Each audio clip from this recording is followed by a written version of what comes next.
Je n'arrive pas à y croire. Comment ça, vous êtes célibataires tous les deux? Allons, vous êtes super beaux. Tata, je t'ai raconté ce qui s'est passé avec René. Oh oui, c'est triste. Je suis atterrée de voir ce qu'est devenu René. Quand ta mère et moi l'avons connu, c'était un enfant charmant, tout comme Alan. On dirait que la vie l'a rendu dur, non? Et Oui. rebelle. C'est vrai, que dire? Que dire? C'est lui qui choisit sa vie. Mais pour en revenir à vous deux, Valentina, l'amour véritable va venir dans ta vie. Tu verras, Trésor, crois-moi. Et surtout, crois en toi-même. Le problème, ce n'est pas qu'il vienne, c'est qu'il soit réciproque. Si tu aimes quelqu'un et que ce quelqu'un ne t'aime pas, ou alors qu'il ne t'aime pas comme tu voudrais, ça peut être douloureux. Ah, bah oui. L'amour non mutuel est très douloureux. Mais tu sais quoi? Le pire, c'est de ne pas lutter pour lui. Ne pas tout tenter pour le conquérir, mon trésor. Si ça ne donne rien, eh bien au moins tu auras la conscience tranquille. Et tu seras satisfaite d'avoir tout essayé. Non, et si ça ne marche pas, c'est qu'il n'était pas pour toi. Point. Oui, c'est vrai. Bon. Et toi, mon grand garçon, je suis sûre que tu as une flopée d'admiratrices. Hein? Moi? Oui, toi. Non, vraiment pas. Si, ne mens pas. Ça commence par Carolina. Ah? Sans parler de cette gamine dont t'es amoureux. Et c'est toujours un mystère, il veut rien me raconter. Attends, Mauricio. Tu es amoureux? Oh, c'est merveilleux, mon cœur. Mais tu ne peux rien cacher à Tati Karen. Qui est cette femme, hein? Alors, déballe, allez, dis-moi. Qui est cette femme? Qui est-ce? Tata Karen, tu le sauras un jour. Ah non, on veut tout savoir maintenant. Mauricio, n'est-ce pas, Valentina? Oui, Mauricio, dis-nous. C'est horrible de ne pas savoir qui est dans ton cœur. Maintenant? Mauricio ne veut pas révéler de qui il s'agit. Alors il faudra qu'on attende. C'est pas possible. Et pourquoi tu dors ici, papa? Je me sens pas très bien. Je veux pas que ta mère passe une mauvaise nuit. Alors, quand est-ce que tu vas reprendre ton traitement? La semaine prochaine. Ils vont devoir me garder quelques jours. Et moi, je veux rester avec toi. Non, tu ne peux pas rater l'école. Non, je m'en fiche. Je veux pas que tu restes seul à l'hôpital. Almudena va m'accompagner, mon fils. Par contre, tu peux m'aider en allant tenir compagnie à ta mère maintenant, s'il te plaît. Comment on justifiera que tu rates les cours pour rester avec moi? On dit quoi? Quel mensonge? Bah... Ok, entendu, mais l'après-midi, je resterai avec toi. D'accord. Je t'aime beaucoup, papa.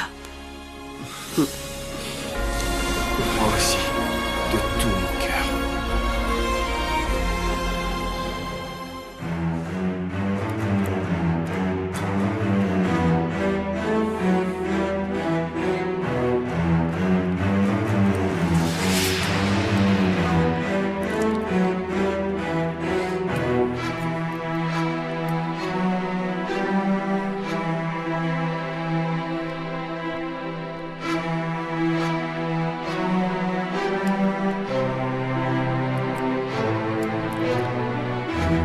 Je ne peux plus continuer comme ça. Je n'en peux plus d'être ici.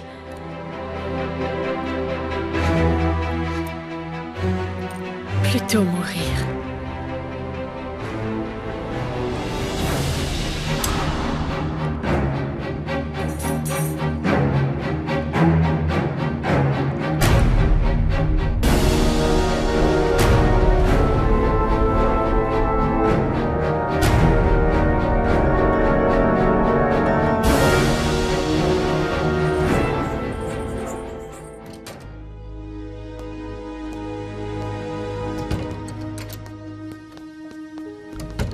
Gonzalo, Oui, je ne savais pas que vous étiez debout. je n'arrive pas à dormir. Je n'avais pas bu depuis longtemps et ça ne me réussit pas. Je cherchais de l'eau à la cuisine. Moi aussi. Ah bon? C'est que j'ai besoin d'un verre pour Raquel. Mais elle va bien? Oui, elle va bien, mais elle a fini son verre d'eau avec le médicament qu'elle a pris. Alors je vais en chercher plus au cas où. Ne bougez pas, j'en ramène un. Non, ce n'est pas la peine, j'y vais. Mais je... Oh,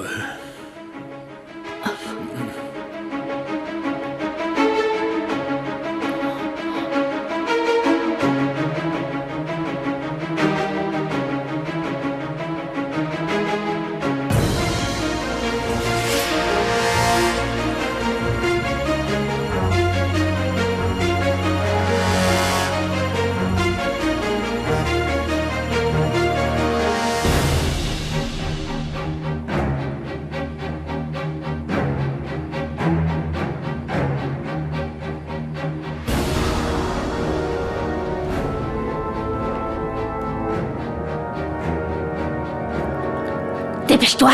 Aide-moi! Ouvre vite les clés! Qu'est-ce que t'as fait? Aide-moi! Il faut transporter cette détenue à l'infirmerie. Elle a encore essayé de se couper les veines. Allez, aide-moi, bouge-toi!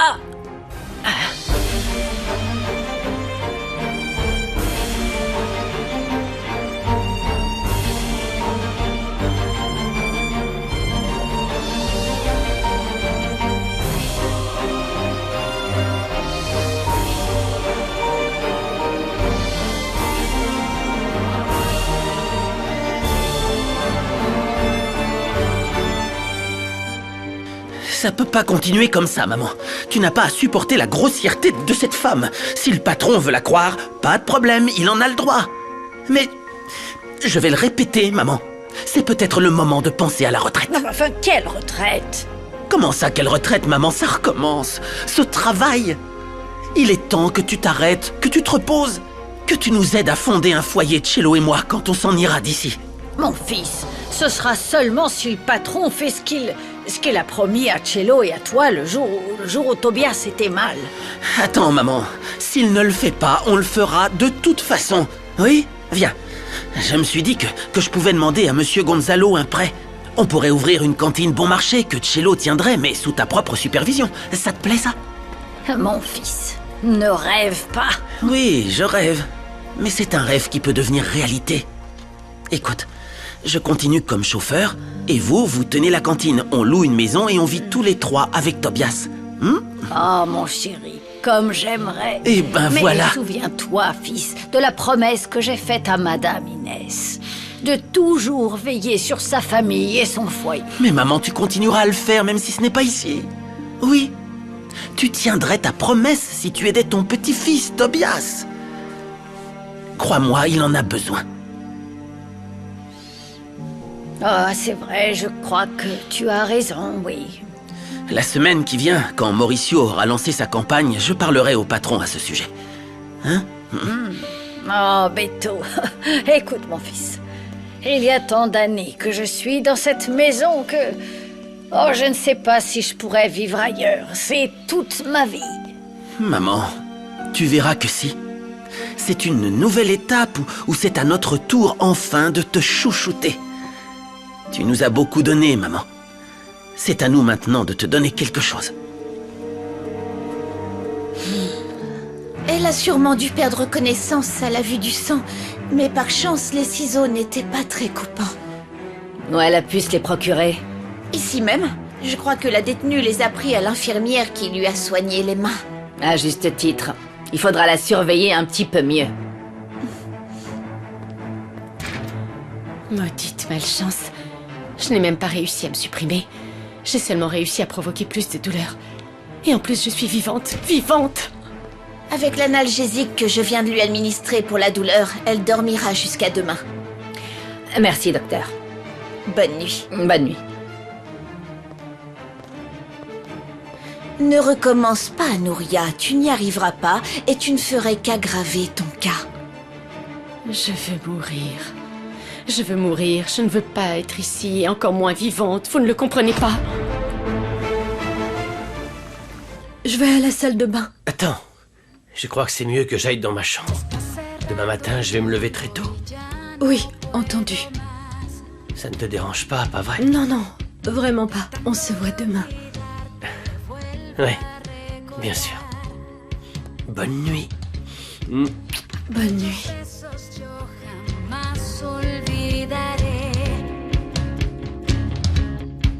Esas caricias en mi piel yo extrañaré.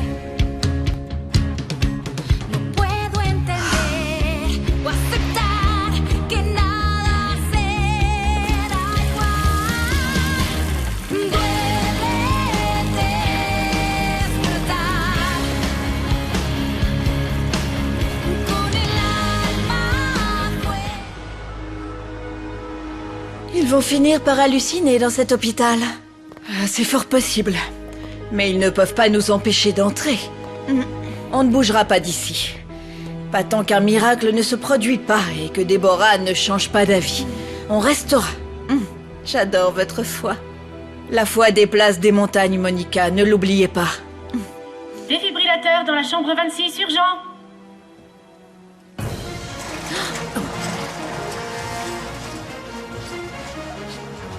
C'est le numéro de chambre de Déborah, la 26. Oh non.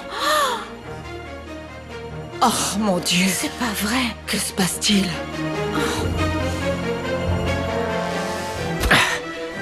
Allez, encore une fois.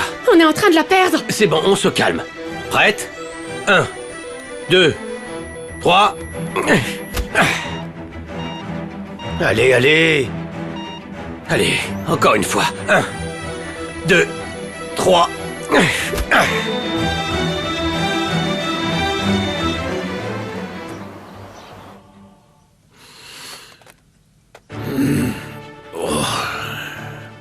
Bonjour, mon amour. Mon amour? Mais c'est ce que tu es pour moi, mon amour. Je crois que tu ne t'es pas rendu compte. Mais c'est bien vrai. Je suis amoureuse de toi. Je ne sais pas depuis quand. Mais ce qui s'est passé hier soir entre nous me donne la certitude que toi aussi tu ressens quelque chose pour moi. Ileana, je ne veux pas être mal poli. Oh, ce qui s'est passé hier soir m'a pris par surprise et bon, je crois que j'ai légèrement trop bu. Oui, mais comme on dit si bien, les enfants et les gens ivres disent toujours la vérité. Non, je n'étais pas ivre, je savais parfaitement ce que je faisais. Je dis que je me suis laissé dépasser. Je ne peux pas nier que tu es une très belle femme et que tu es jolie, charmante, mais... Mais quoi? Pourtant, les choses parlent d'elles-mêmes. Oui. Et je les assume, mais ne te trompe pas, Pardon, mais je n'ai pas les mêmes sentiments que toi. Peut-être que tu ne ressens pas exactement la même chose, mais tu ressens quelque chose. Oh. C'est plus qu'évident. Je ne crois pas que tu sois le genre d'homme qui fait l'amour avec n'importe qui, et surtout sous son toit. Non, bien sûr que non. En fait, ça fait longtemps que... Bon, je veux pas dire que je n'aime pas les femmes. Si je dis cela, simplement, ça fait longtemps que je n'avais pas... que je n'avais pas été avec une femme. Oh. Eh bien, ça me fait plaisir que ce soit moi qui t'ai donné envie de le faire. En plus... tu m'as... comblé. Oh, bah... La nuit a été si merveilleuse. Oui.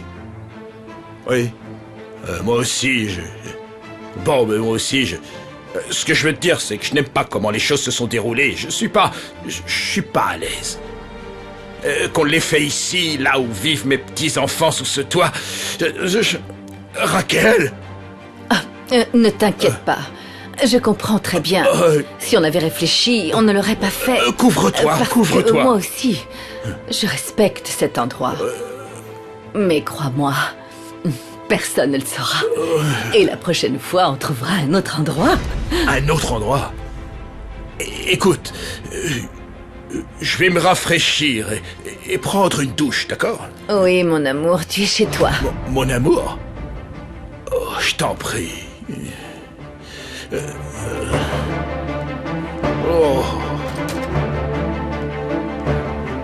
Un arrêt cardiaque? Oui, madame, excusez-moi. Si après ça elle meurt, tous nos espoirs seront perdus. Je le sais. Mais Dieu est très grand et il ne nous abandonnera pas, vous verrez. Hier, je ne vous ai pas vu. Mais je pensais que Monsieur Gonzalo vous avait prévenu de la crise que Madame Ileana avait provoquée chez Madame Raquel. Et il ne nous a rien dit? Mika, ma grand-mère a tellement de crises que peut-être que mon grand-père n'y a pas prêté attention. Oh, eh bien pourvu que ce ne soit qu'une crise de plus. Mais, en revanche, ce qui m'a blessée, c'est que le patron soit du côté de Madame Ileana. Et qu'il ait même accepté qu'elle dorme ici, sous ce toit, au lieu de me laisser m'occuper moi-même de Madame Raquel comme je le fais. Ileana est restée dormir ici? Oui, elle est restée sous prétexte de s'occuper de ta grand-mère pour la nuit. Mais Florencia est arrivée très tôt et Madame Ileana n'était pas du tout avec Madame Raquel. Mais est-ce qu'elle s'est occupée d'elle pendant la nuit? Eh bien, je ne sais pas quoi dire, Mauricio. Je n'étais pas derrière elle. Mais je te dis que cette femme ne me plaît pas. Et je me méfie beaucoup d'elle depuis que l'autre jour, croyez-moi. Je l'ai entendu parler de Monsieur Léonel lorsqu'elle était au téléphone. C'est vrai, Michaela, qu'est-ce qu'elle a dit? oui. Pourquoi elle en a parlé? Eh bien, je ne sais pas, ma petite, mais j'ai préféré ne rien dire. Et c'est mieux comme ça, parce que peut-être que Monsieur Gonzalo ne m'aurait pas cru. Et tu crois que c'est le Léonel que nous connaissons? Je crois que oui. Et si je vous dis tout ça, c'est parce que je suis inquiète. Eh oui, en effet, je suis convaincue que Madame Ileana trame quelque chose.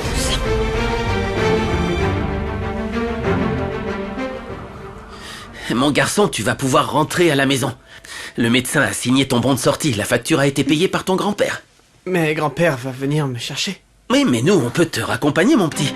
Si on l'attend, on risque de partir tard. Oui, mon chéri, en réalité, j'aimerais rentrer au plus vite. Non, écoute, je reste ici au cas où vienne mon papa et qu'il ne me trouve pas, il sera en colère. Monsieur Léonel n'est pas revenu, Tobias. Il n'a jamais passé un coup de fil ou demandé après toi. Chéri, tu ne devrais pas lui montrer autant d'intérêt. Oui. En plus, ton grand-père a réclamé une ordonnance restrictive.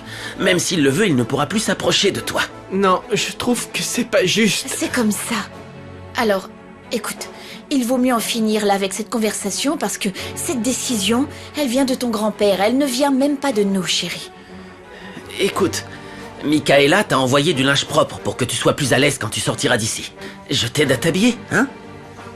Appelle l'infirmier pour qu'il me douche et qu'il m'aide à m'habiller. Non, c'est moi qui vais t'aider. Allons, mon petit. Je te dis, Beto, d'appeler l'infirmier, alors appelle l'infirmier.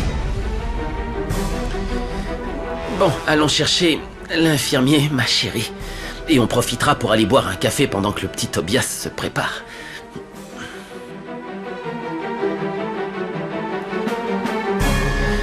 À tout à l'heure.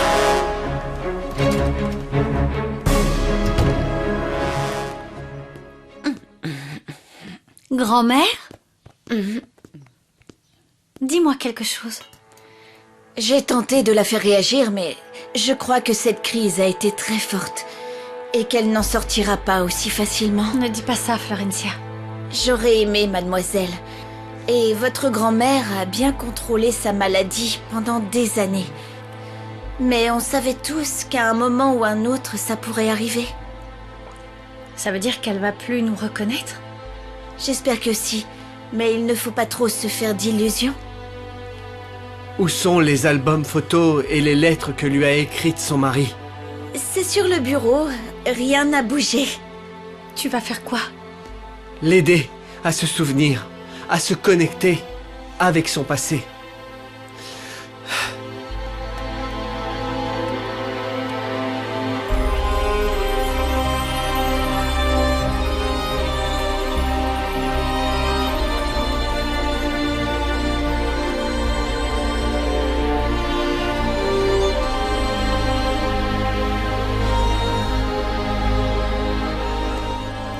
Regarde, grand-mère. Tu te souviens? Ça, c'est mon baptême, et voici Camilo. Et là, c'est Mauricio, il était tout petit, tu te souviens? S'il te plaît, souviens-toi, grand-mère. Accroche-toi à tes souvenirs, ne nous oublie pas.